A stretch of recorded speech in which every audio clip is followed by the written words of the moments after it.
The Fenaflex coupling is one of the most versatile products on the market.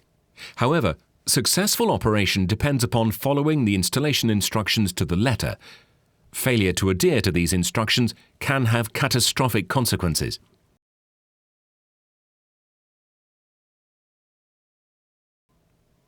Make sure the correct components are available and the relevant tools required are ready before attempting assembly. Check the taper lock bush bores or bored and keyed flanges match the diameter of the corresponding prime mover and driven machine shafts.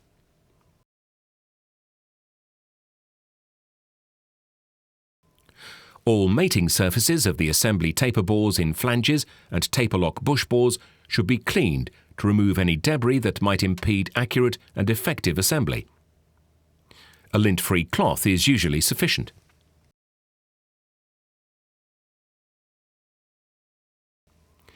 Before placing the flanges onto the relevant shafts, loosely place the bush into the taper lock bore, taking care to align the half holes correctly.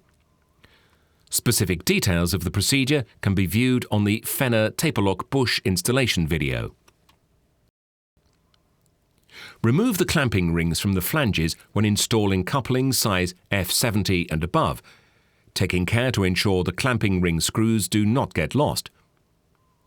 When installing coupling sizes 40, 50 and 60, unscrew the internal clamping flange screws until there is only 2 or 3 pitches of thread engaged. Place the loose clamping rings onto the prime mover and driven machine shaft before locating the coupling flanges. Once the clamping rings and flanges are in place, tighten the fixing screws to the required torque, detailed in the separate instructions supplied with each bush.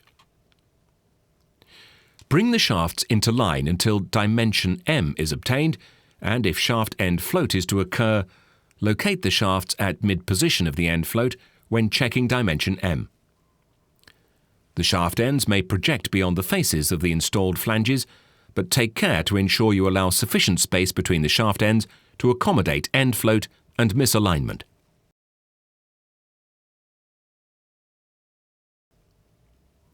Lay a straight edge across the flanges at several positions around the circumference to check parallel alignment.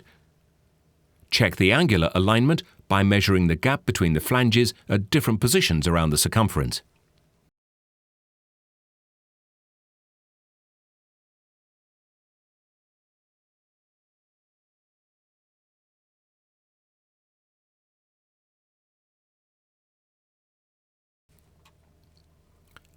Open out the tyre and place over the coupling flanges, taking great care to ensure the tyre beads seat properly on the flanges.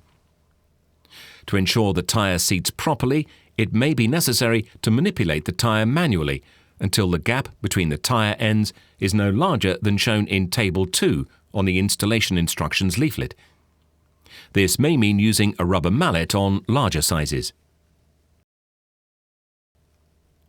Replace the clamping rings onto the flanges and over the tyre bead, then finger tighten the clamping ring screws to secure the tyre.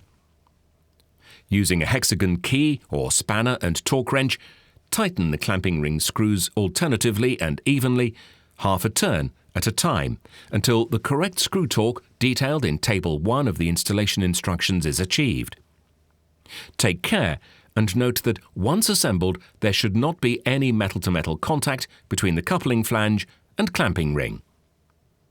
If possible, once installed, it is desirable to run the coupling under load for a short period and then recheck the clamping screw torque and restore to the correct value if required. Thank you for taking the time to view this Fenner installation video.